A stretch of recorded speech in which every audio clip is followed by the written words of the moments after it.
So here again we are, the kitchen, you and me, only on the global menu, and we are going to travel to Mongolia and talk about a dish that's very close to my heart. We're going to talk about a dish called mantu. देखिए नाम funny है लेकिन dish की कहानी बड़ी अच्छी है। Dish के बारे में अभी बात करते हैं, पहले फिलिंग बना ले।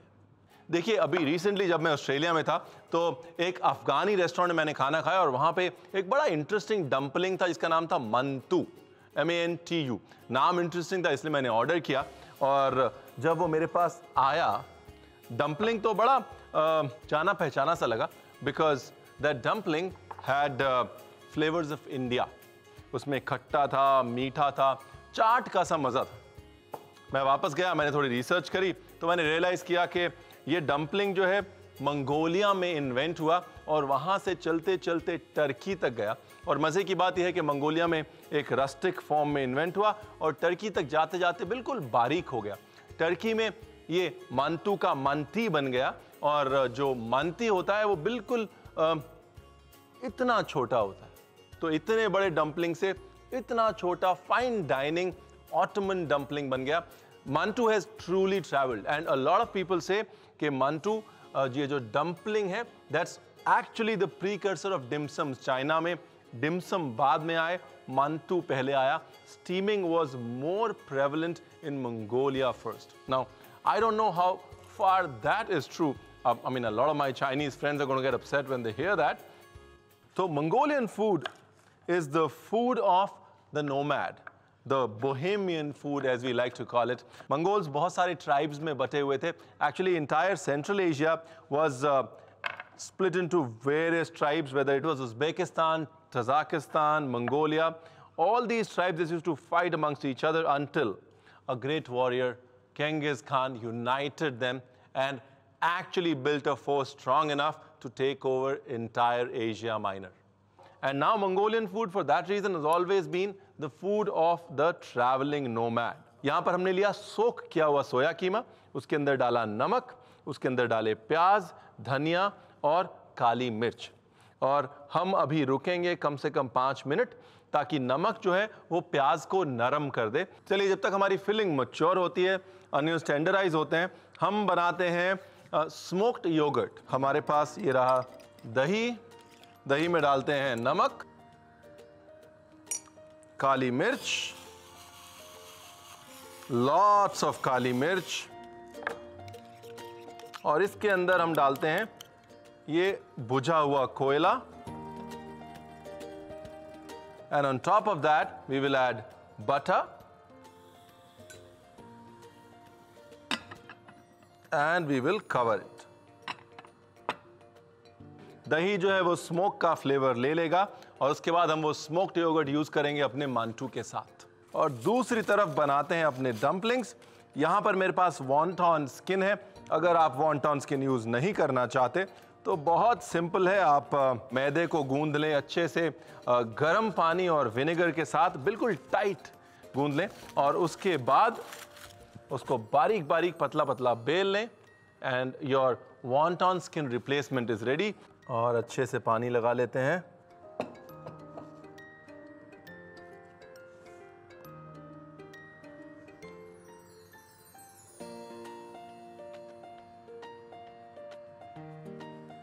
और इसको हम इस तरह से जोड़ लेते हैं into pyramid shapes and then just press everything together. हल्का सा ऑयल लगाते हैं।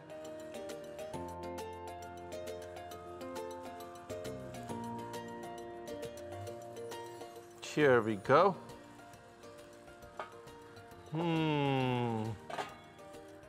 हमारे पास यहाँ पर है टोमेटो सॉस।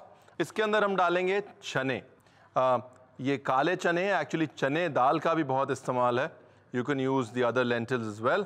इसको कर लेते हैं mix. We add a little bit of salt and then we add some raw garlic, black pepper.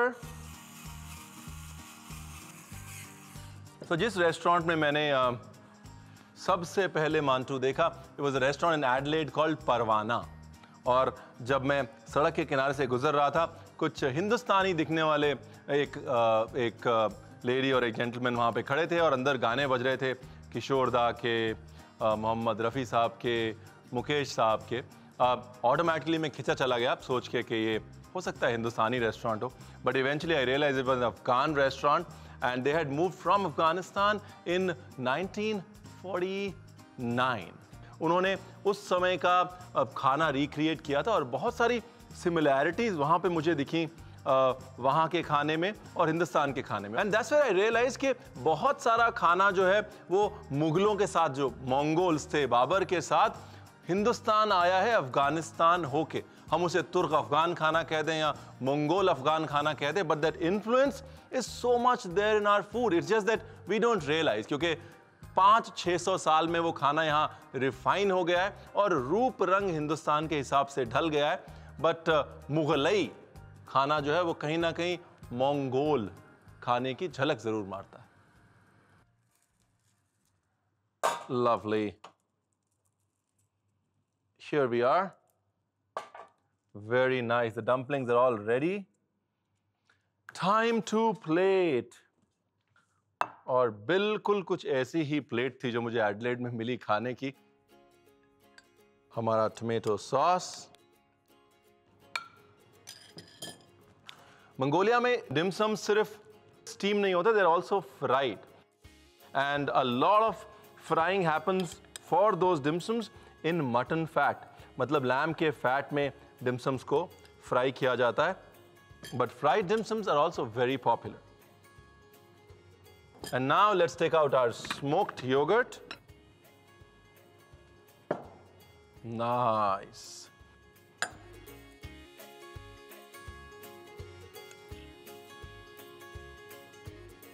और इसके ऊपर थोड़ा ड्राइड मिंट। अब एक काम करिए, दिल पे हाथ रखिए और कहिए कि आपको चाट की याद नहीं आई। आई ना? वही दही, वही चटनी और साथ में भल्ले की जगह पे ये mantus. Well, I don't know, but maybe there is some connection. It is for us to find out. It's for you to try the recipe, and for that you'll have to watch the recap.